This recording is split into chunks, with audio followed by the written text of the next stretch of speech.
Mes aventures aux États-Unis, perdu au milieu de nulle part. If everybody had an ocean across the USA, then everybody'd be served like California. You'd see them wearing their Quant au prix, vu que c'est un vol qui est super long, forcément la first class coûte un peu plus cher que sur un vol de 6 heures. Donc là pour deux, on est à peu près à 10 000 euros. Toujours bien réceptionné, je te le montrerai plus tard. Le Urus Purple, la maison qui est juste ici. Forcément, on est branché un petit peu partout dans le monde, si tu vois ce que je veux dire. Et notre daily, bah il le faut. Aujourd'hui, on se lève avec une bonne nouvelle, même une très bonne nouvelle en vrai, pour être sincère avec vous. Le Bitcoin prend 4% dans la journée d'aujourd'hui. On vient d'atteindre les 92 000 $. Je suis en mode kiff, je suis en mode je savoure, je suis tranquille. Comme on dit toujours, set and forget. Donc en gros, tu places tes ordres et t'oublies. J'ai eu les cojones de placer mes ordres quand il était au plus bas, quand il était à 18 000 $. Là, on est à 92 000 $. Je te laisse faire le ratio.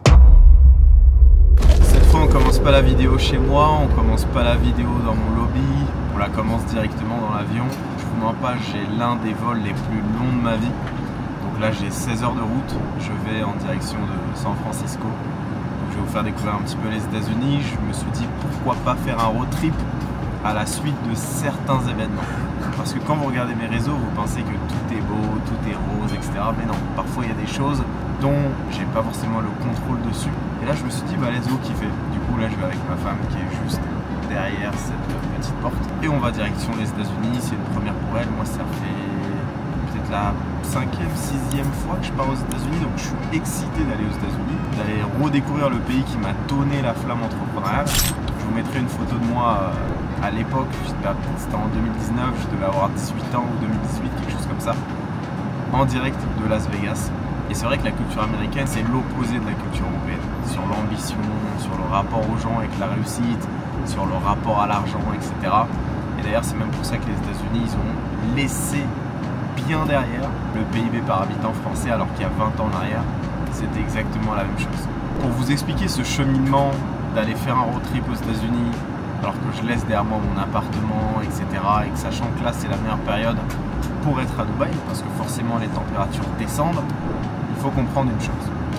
Quand je suis revenu de mon été à Cannes, je me suis dit, allez focus à fond, création de contenu, partager un maximum de vidéos, et c'est pour ça que j'ai continué la cadence sur YouTube, etc. Mais je me suis arrêté sur Instagram. Pour ceux qui ne l'ont pas su, je me suis fait hacker mon Instagram. Donc il y a un hacker qui visiblement à qui je plais pas, qui m'a fait sauter mon Insta. Et à ce moment-là, je me suis dit quoi? Écoute Mohamed, t'as assez d'argent pour vivre jusqu'à la fin de tes jours. Écoute, t'as peut-être pas assez expérimenté à l'âge que t'as. Kiffe ta vie. Et j'ai fait que voyager depuis. Depuis, j'ai fait un safari avec mon père. Je suis parti à la Mecque faire ma Umrah, donc c'est un voyage religieux. Et là, je pars aux États-Unis, je suis parti également en Afrique du Sud. J'ai fait d'autres pays avant que j'ai sûrement dû oublier. Bref, j'ai fait un tas de pays depuis la moitié de l'année, peut-être 14 depuis juin de cette année-là. Et actuellement, quand je tourne cette vidéo, on est en novembre. Déjà, je vais revenir sur le voyage à la Mecque parce que pour moi, c'est ça le plus beau voyage de cette année 2024. Je vous mettrai quelques photos qui défilent en même temps que je suis en train de parler. Mais ce voyage, il était nécessaire. Pourquoi il était nécessaire? Parce que pour moi, dans la vie, tout est une question d'équilibre. Équilibre entre ta religion, du coup alimenter sa foi, alimenter sa croyance, et moi-même je suis musulman, entre sa carrière, c'est-à-dire ses business, et souvent quand tu as la tête dans le guidon, bah, tu vois pas ce qu'il y a autour, tu penses juste à scaler, à faire plus, etc. Et j'étais dans cette mentalité-là avant que mon Instagram saute, et forcément mon Instagram va casser un petit peu la production de contenu que je peux faire, c'est-à-dire poster des réels, etc. que j'ai arrêté de faire depuis 2-3 mois, mais c'est pas pour autant que mes revenus sont plus bas. D'ailleurs peut-être ce mois-ci je vais clôturer 1 million de profits entre la crypto et le trading. Et ce que j'essaie de vous faire comprendre, c'est pousser sa carrière et également sa santé. Parce que souvent, quand tu es à fond dans le business, c'est pas pour se trouver des excuses, mais ta santé, ton alimentation, ton sommeil, etc., tu mets un peu l'impasse dessus et tu mets ça de côté. Donc là, en fait, à ce moment, j'avais un ami à moi qui m'avait parlé d'aller à Médine et à la Mecque avec lui. Je vais vous dire comment les choses se sont passées. Ce gars-là en question, avec qui j'ai déjà fait de l'humanitaire en Guinée et dans d'autres pays, il me dit Mohamed, est-ce que tu es toujours chaud pour le projet? Et moi j'oublie parce que entre temps je me planifie d'autres choses, etc., etc. Et je me dis ok, c'est maintenant ou jamais. Parce que pour nous, en tout cas les musulmans, quand tu vas à cette destination-là, d'ailleurs j'en ai pas fait de vlog pour vraiment être focalisé sur ma foi, ma croyance. Et à ce moment-là, ce que j'ai apprécié le plus, c'est que ma vie tournait autour de la prière et pas l'inverse. prière first et après tout ce qui est à côté. Et du coup, à ce moment où il m'envoie un message, je me dis écoute, Mohamed, pas d'excuses, c'est une invitation de Dieu pour aller du coup en Terre Sainte, accomplir ce mini pèlerinage. Il y en a un autre à faire dans notre religion un peu plus tard qui s'appelle Hajj. Je me suis dit ok, let's go, c'est ce moment-là où jamais. Le même jour où il m'envoie un message et me dit Mohamed, t'es chaud, je fais mon visa pour aller en Arabie Saoudite. Le visa est accepté dans la foulée et boum, j'ai pris mon avion pour le lendemain. Tout ça pour vous faire comprendre que des fois, il ne faut pas réfléchir à midi 14h, ceci, cela, j'ai ci, j'ai ça, etc. Parce que si tu considères la vie comme elle vient sur toi, tu n'auras jamais le contrôle dessus. Tu seras toujours en pilotage automatique, tu auras toujours des échéances, tu auras toujours des événements, tu auras toujours des choses à faire. Et des fois, pas des choses forcément qui sont plus utiles que ces dernières. C'est-à-dire te focaliser sur ta religion, si bien sûr tu es croyant. Si tu n'es pas croyant, je respecte ton choix. Et là, je me suis dit, franchement, j'ai passé l'une des meilleures semaines de ma vie. C'était intense, c'était physique, je vous mens pas, il y a beaucoup de monde, etc. Mais tu es apaisé. En fait, c'est un monde totalement différent. Et pour nous, les musulmans, c'est absolument à faire. C'est même pas à réfléchir, c'est même pas à penser, c'est même pas si je, etc. C'est à faire. Quand tu te désacralises, avant de te désacraliser, tu te coupes les cheveux. Donc totalement, Mohamed en boule à Z. Je te mettrai une photo également. Et je suis revenu à Dubaï, j'ai passé quelques jours. Et moi, ce voyage aux États-Unis, j'y pense depuis longtemps. Donc je me suis dit, allez, c'est l'occasion. D'ailleurs, quand j'y pense, il y a également autre chose dont je voulais vous parler. C'est vrai que moi, je suis à Dubaï depuis 5 ans. Et en fait, en 5 ans, la ville, elle a pris un autre tournant. C'est-à-dire qu'aujourd'hui, pour moi, Dubaï, c'est plus comme avant. C'est-à-dire que c'est plus le rêve inaccessible. C'est plus une destination premium plus parce que le moindre influenceur qui sort de nulle part de TikTok ou quelqu'un de lambda, il va penser à venir à Dubaï. Du coup, ça casse un petit peu le mythe de Dubaï. Si ce n'est qu'avant, c'était plus privilégié entre guillemets. Donc la ville avait une meilleure connotation, notamment sur la perception des Français. Je ne sais pas si vous pensez la même chose, dites-le moi en commentaire. Et par exemple sur ma niche, c'est-à-dire dans le trading, dans la crypto, etc. Quand je fais quelque chose, ou quand ZK fait quelque chose, on va à certains endroits, les gens vont aux mêmes endroits, ils font les mêmes contenus sans forcément réfléchir. Du coup, moi ça m'a dégoûté. Ça m'a dégoûté d'être dans cet environnement de personnes qui juste reproduisent. Alors que dans ma vie, j'ai toujours été un pionnier. J'ai su me casser de certaines opportunités quand c'était le moment de le faire parce que pour moi, je sentais plus d'avenir dedans. Et de deux, j'ai commencé des aventures entrepreneuriales dans lesquelles les gens ne croyaient pas du tout. Donc dans ma philosophie, je suis toujours en train de me dire qu'est-ce que je peux créer, en quoi je peux innover quelque chose et toujours venir apporter une disruption au marché. Et là, c'est vrai qu'à Dubaï, c'est redondant, c'est la même chose.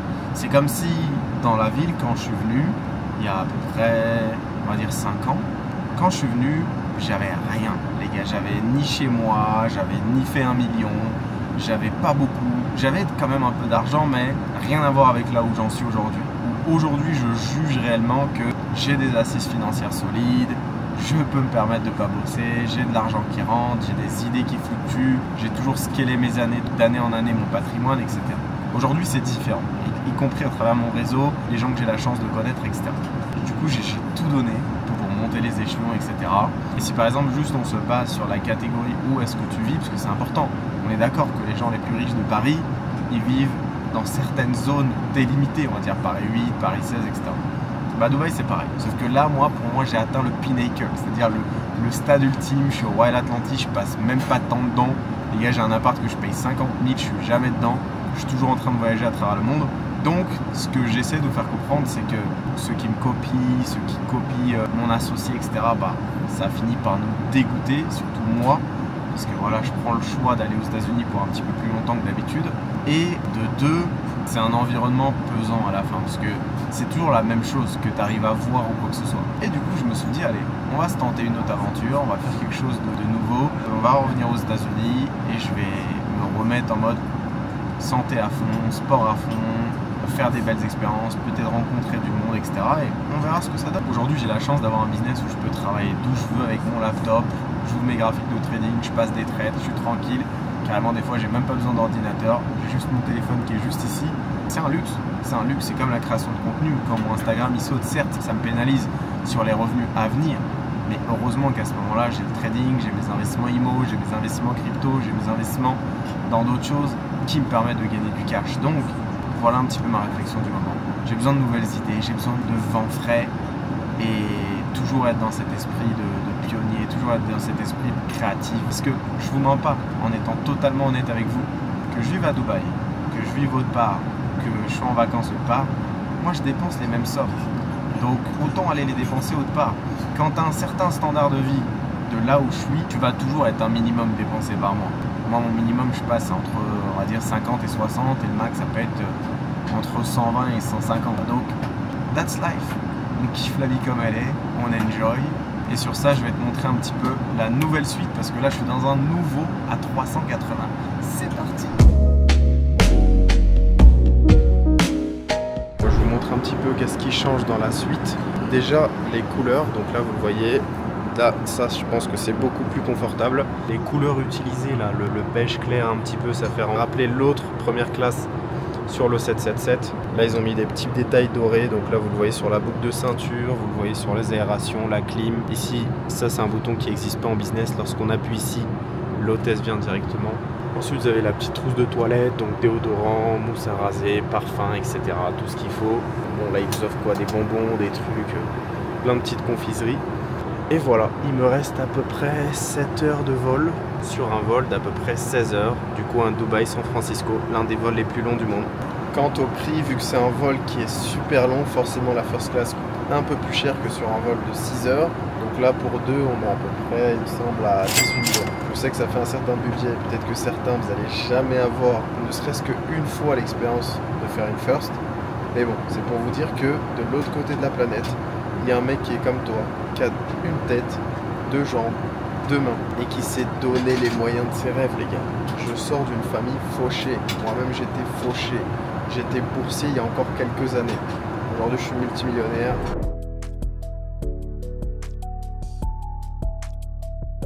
Les frères, regardez, Emirates, ils ont fait une collaboration avec la NBA. Je crois que c'est le premier sponsor officiel de la NBA. Et ils ont fait des petits snacks. Franchement, c'est sympathique la vie en first. Regardez, nous on est en haut là. Il y a à peu près, on va dire, une dizaine de cabines.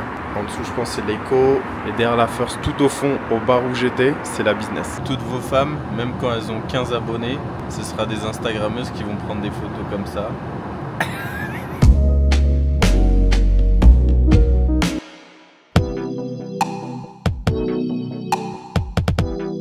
Et boys, il est 6 h du matin, on commence notre road trip aux États-Unis, ici à San Diego, du coup pas très loin de Los Angeles. J'avais envie d'être dans une ville assez calme, tranquillement, pour un petit peu me mettre dans le bain des États-Unis, si tu vois ce que je veux dire. D'ailleurs, vous allez me dire les villes que vous souhaitez voir. Donc là, comme tu le vois, toujours bien réceptionné, je te le montrerai plus tard. Le Urus Purple, la maison qui est juste ici. Forcément, on est branché un petit peu partout dans le monde, si tu vois ce que je veux dire. Et notre daily, bah il le faut. Et là, je vais du coup direction la salle de sport. Hier, je vous ai rien enregistré, j'ai même pas encore fait le home tour, etc. parce que j'étais littéralement explosé. Là, je suis jet lagué, donc je me suis réveillé à 4 h. J'ai fait ma session de deep work, j'ai fait mes prières, j'ai répondu à mes messages WhatsApp, j'ai répondu à mes mails. Et là, du coup, direction la salle de sport. Et ensuite, on va aller faire les courses avec ma femme. À tout à l'heure.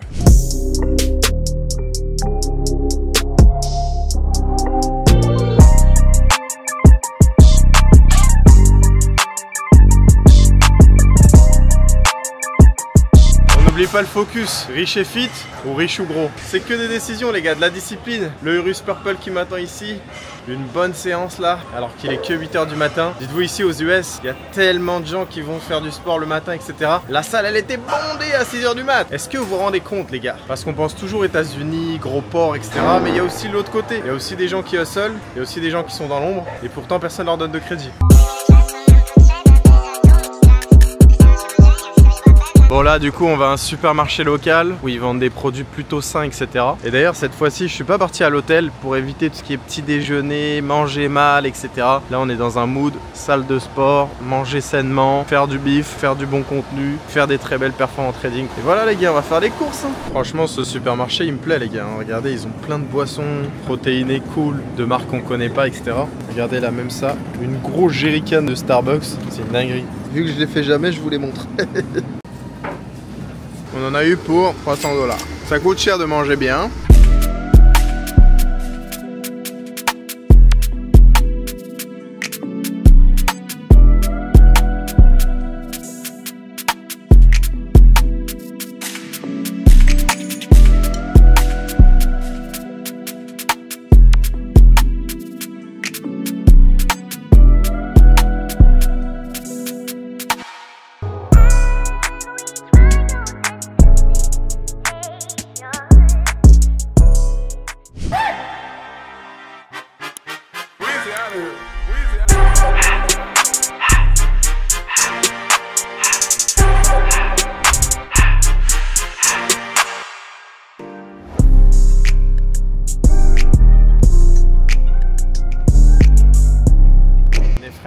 est actuellement 7 h du matin et c'est vrai qu'on sous-estime le nombre de personnes qui se lèvent le matin tôt pour faire du sport, pour bien commencer leur routine, pour promener leur chien, etc.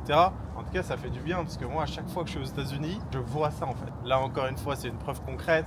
À Miami, c'était pareil. Quand je descendais de mon hôtel et que j'allais sur le bord de mer, c'était exactement la même chose. Et c'est fou. Parce que si tu te lèves pas à cette heure-là, si tu te lèves pas tôt le matin, tu peux pas vraiment te rendre compte de ce que les gens font parce que tu n'as pas la possibilité de le voir. Mais le voir, c'est le constater.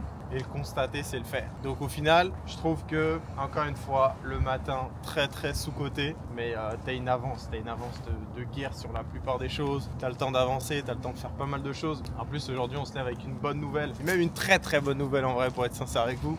Le Bitcoin prend 4% dans la journée d'aujourd'hui. On vient d'atteindre les 92 000 $. Et tu vois, là, je suis en mode kiff. Je suis en mode je savoure, je suis tranquille. Comme on dit toujours, set and forget. Donc en gros, tu places tes ordres et t'oublies. J'ai eu les cojones de placer mes ordres quand il était au plus bas, quand il était à 18 000 $. Là, on est à 92 000 $. Je te laisse faire le ratio. C'est à peu près 1 x 4. D'ailleurs, ça fait longtemps que j'ai pas fait d'update de mon portefeuille. Si vous êtes chaud, dites-le moi dans les commentaires. Peut-être que j'en ferai une.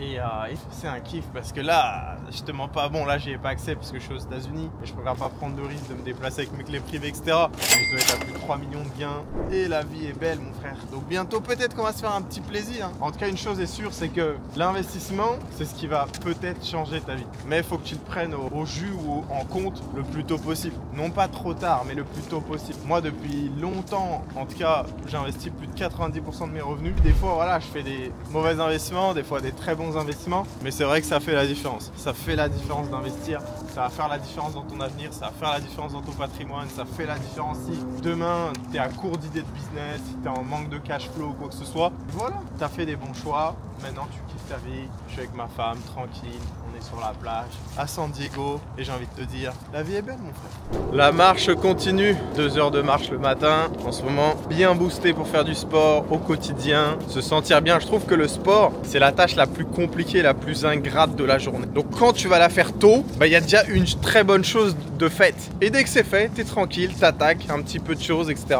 Moi, ma routine, elle est assez simple, hein. Je me lève le matin, prière, deep work, je regarde un petit peu les marchés, je fais ce que j'ai à faire, à peu près 1 heure de taf. Là, on va au sport, et après, voilà, bosser, kiffer, etc. En tout cas, si tu fais bien les choses le matin, normalement, ton après-midi, elle est libre. Et après, le soir, tu recheck un petit peu ce que t'as à faire, etc. Totalement en gratitude x100 envers cette vie-là, envers ces choses. Et c'est beau, les gars, c'est beau. Je vous partage ça parce que il y en a sûrement qui ont du mal à voir le bout du tunnel. Mais le bout du tunnel, il est juste là. Il est juste là. T'as vu, t'es à quelques décisions, t'es à quelques choix, t'es à quelques associations dans ton entourage, t'es à quelques, peut-être, opportunités aussi qui se présentent devant toi de créer cette chose, créer cette poudre, créer cette alchimie qui va te permettre de déjà vouloir travailler un petit peu plus et forcément avoir plus de résultats. Ne vous comparez pas à moi. Moi, je suis à ma version 150. Ça fait 8 ans que je fais ce que je fais, les gars. Forcément qu'aujourd'hui, je suis capable de gagner des millions chaque année, je suis capable de voyager dans le monde, je suis capable d'avoir ma liberté, d'avoir un gros patrimoine, etc. Mais 8 ans, je me rappelle encore une fois, moi avant, ça n'était rien à côté de ce que je pouvais être aujourd'hui. Et même aujourd'hui, je le sais, je suis encore à ma V3. Dans 10 ans, ça sera la V6. Et là, tout sera documenté. Donc là, ça va être marrant. Dites-vous que le temps de faire ma marche, le BTC a 93 000 $. Il y a à peu près une dizaine de jours, il était à 67 000 $. C'est pour vous dire quand il y a du momentum sur les cryptos, quand les choses se passent, quand il y a du volume, quand il y a des institutionnels qui rentrent massivement et qu'on change de structure, vu que là on a cassé le range par le haut, c'est à de se barrer les gars. Suivez le volume. Quand vous aurez des signes de retournement en weekly, là pourquoi pas commencer à cash out. Moi je vais rester sur mes cryptos parce qu'à chaque moment où il y a des potes à moi qui m'ont dit écoute Mohamed c'est le moment de vendre, etc. À 30 000, à 45 000, à 50 000, à 65 000, je l'ai pas fait et j'ai bien eu raison de le faire. Donc là, je vous mens pas, cette balade matinale, elle a encore plus de goût. Et d'ailleurs si tu as envie d'avoir accès à mes positions, à mes analyses, en sachant que là la volatilité est au maximum, au summum sur le Bitcoin et que moi personnellement je le trade, c'est-à-dire que j'essaie d'attraper les mouvements journaliers, acheter, vendre à certains moments avec des objectifs bien précis et forcément des limites de perte au cas où ça part pas dans l'autre sens. Je t'invite à cliquer sur le lien de la description de cette vidéo et tu as accès à mon groupe et tu peux le rejoindre forcément gratuitement. Les gars, regardez, on est dans un magasin qui s'appelle Best Buy, c'est une dinguerie. Il y a des cartes ici pour tout. Buffalo Wings, carte Starbucks, carte Krispy Kreme, carte McDonald's. Wesh, les gens ils sauvent des McDo ici, c'est une des Dunkin Donuts. On a trouvé un petit resto halal tranquille. Butter chicken, biryani rice, les cheese naan, coca zéro, chicken masala. Et bon appétit.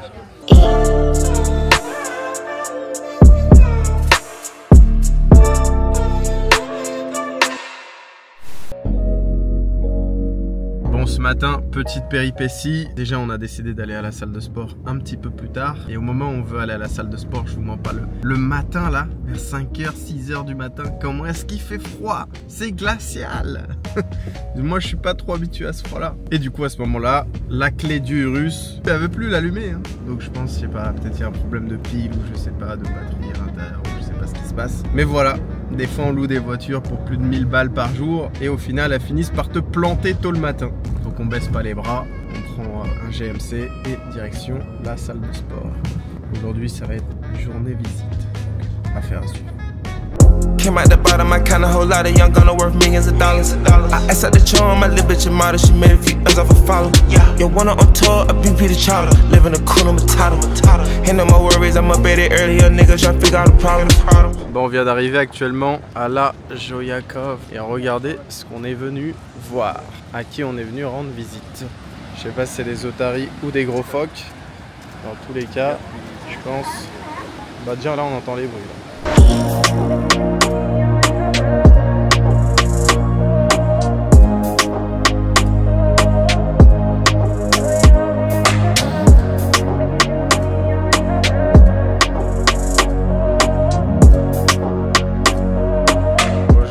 C'est la journée des péripéties. Donc là on finit la route à pied au milieu de nulle part. Donc là on voulait aller au truc de la zipline histoire de se foutre en l'air. Et il s'avère que le gars qui nous emmène Tesla. Et après il se rend compte quand il nous dépose qu'il a plus de batterie. Donc là la fin elle se finit à pattes. Eh les gens c'est des ouf. Putain en plus c'était vieux et tout. Il me faisait de la peine. Je suis parti avec lui à la station. Je lui ai dit mettez-lui la wifi. Appelez un gars qui puisse le remorquer etc. Mais normalement ça c'est son job, c'est pas le mien. Aïe aïe aïe aujourd'hui, aïe aïe aïe. La preuve, je bois même du café mon frère. Prochaine session dans 2 heures, au milieu de la nature, pas de wifi. Ouh là là, là là là là.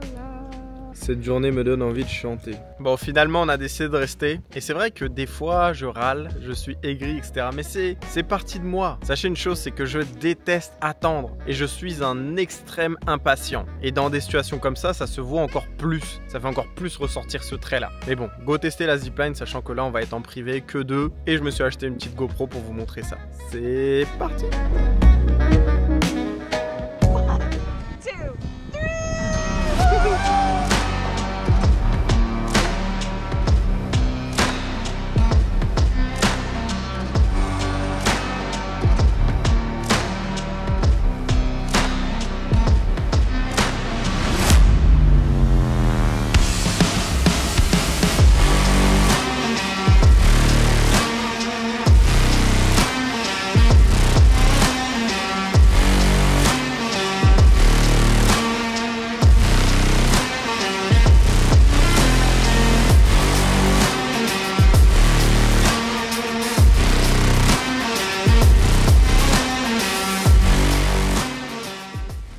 De finir l'expérience là, 3 fois de la zipline, c'était quelque chose, c'était magnifique, c'était pour l'instant la meilleure expérience depuis que je suis là à San Diego. Comme quoi je peux passer de aigri à très content. Et les gars, cette vie là, elle ne peut pas être possible sans monnaie, sans plata. Si tu as envie de faire de la plata également toi, tu rejoins le lien dans la description et je te montrerai comment faire, comme je le montre aujourd'hui à plus de 27 000 personnes dans mon groupe. Allez, enjoy et on se dit rendez-vous un petit peu plus tard. De retour à la case départ avec le même chauffeur, la Tesla elle est là, je sais même pas à quel générateur il l'a branché depuis tout à l'heure, depuis 3 heures qu'on a fait la zipline, il y a 20 km dedans. Et ici, il n'y a aucun Uber qui vient. Ah là là, définitivement, cette journée, c'est du début à la fin. Les aventures aux États-Unis, perdu au milieu de nulle part. On adore. Aujourd'hui, c'est les montagnes russes.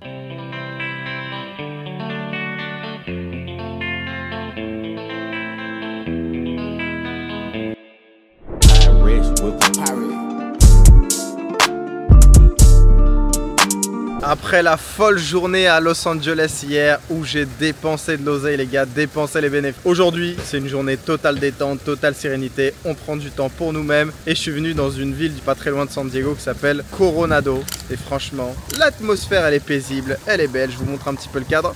Regardez, ça c'est l'hôtel de Coronado. Là vous voyez l'entrée elle est tout simplement majestueuse. Aujourd'hui on a un beau soleil, c'est une toute petite ville. Mais franchement les gars, San Diego c'est 10 fois mieux que Los Angeles. Hier j'ai passé une seule journée à Los Angeles et finalement j'ai vu quoi? J'ai vu des craquettes, j'ai vu des clodos, j'ai vu une ville bondée, les routes frérot, il y a une route qui va par là, l'autre qui va par là. Les routes elles sont super étroites, il y a du trafic, bref c'est une grande ville. Aujourd'hui à Los Angeles, il y a plus de 10 millions d'habitants. À San Diego, il y en a 3. Mais franchement, San Diego à 100%, à fond la caisse. C'est une ville où tu es tranquille, tu es pépère, tu passes du bon temps, il n'y a pas trop de monde, les gens sont chaleureux. Bref, je recommande à 100%. D'ailleurs, je voulais te partager quelque chose parce que à peine ce matin, j'ai encore dû refuser une opportunité. Aujourd'hui, ce qui va faire la différence notamment entre un mauvais investisseur et un très bon investisseur, c'est sa capacité à refuser des opportunités. Plus vous allez avoir d'argent, plus vous allez avoir des gens autour de vous, plus ils vont forcément vous proposer des choses de près ou de loin, mais votre capacité à dire non, un gros N-O-N, c'est votre capacité à perdurer et surtout à protéger votre argent.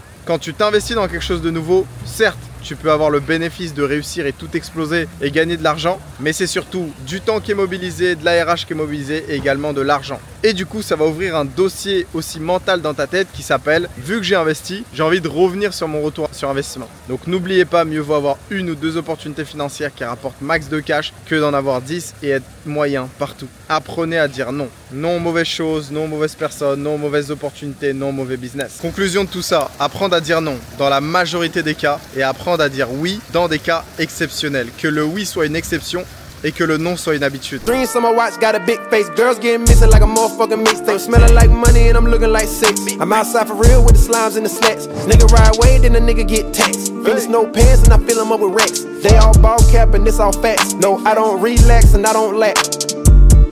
Demons, they follow me deep in the dark. Niggas got problems with being a boss. We ain't been home, but we hear all the talking. Hit them with hollows and clean it with salt.